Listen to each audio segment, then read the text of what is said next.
ఐదేళ్ళేం గాడిదలు కాశారా? వైసీపీ ప్రభుత్వం ఉన్నప్పుడు గాడిదలు కాశారా? మీరు మైకి అండి బాబు, ఆయన మైకి దయ్యాలు వేదాలు వల్లించడం అంటే తెలుసా? ఇదే.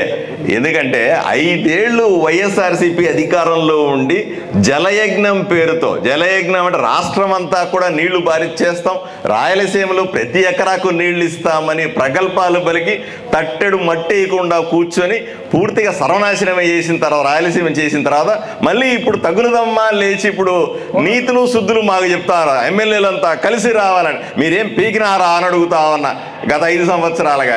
ఏంది అన్యాయం? అంటే మీరు అధికారంలో ఉంటే ఓ రకంగాను, ప్రతిపక్షంలో ఉంటే ఇంకో రకంగా మాట్లాడతారా?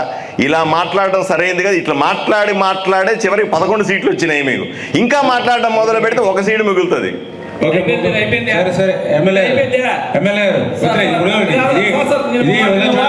నేను పార్టీలకు అతీతంగా మాట్లాడతారు కానీ ఇప్పుడు డిఆర్సీ మీటింగ్ ఇది ఊరికే ప్రాబ్లం మా కర్నూలు జిల్లాకి నీళ్ళు చెప్తాను అంతే. అది వాళ్ళ ఇష్టం. చెప్పారు కదా వదిలేదు సబ్జెక్ట్ మీరు చెప్పింది దానికంటే నేనేం చేయాలి? 6,40,000 కోట్లు ఉంటే మీరు 14,00,000 ఎమ్మెల్యే గారు నీకంటే నాకు లెక్కలు బాగా తెలుసు. చెప్పమంటే లెక్కలు చెప్తా. చేతగాక మీరు గమ్మున కూర్చున్నారు.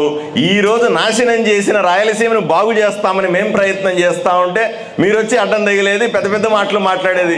అయ్యా ఊరకే మాట్లాడడానికి కాదు. మీరు మొదట 5 సంవత్సరాల రాయలసీమకు ఏం ప్రాజెక్టు చేశారు, ఎన్ని నీళ్ళు ఇచ్చారో చెప్పి మాట్లాడు. తమాషా ఇదేమన్నా? మీరు మేము వింటా ఉన్నామని చెప్తా ఉంటారు కథలంతా కూడా. ఇదేం పద్ధతి? ఇది పద్ధతి కానే కాదు. చేత పార్టీ మీరు నాశనం చేసింది మీరు కదా, నాశనం చేసింది మీరు కదా. దానికి సమాధానం చెప్పి తీరాల్సిందే. మీరు చెప్పిందంటే సార్ మైక్ ఆఫ్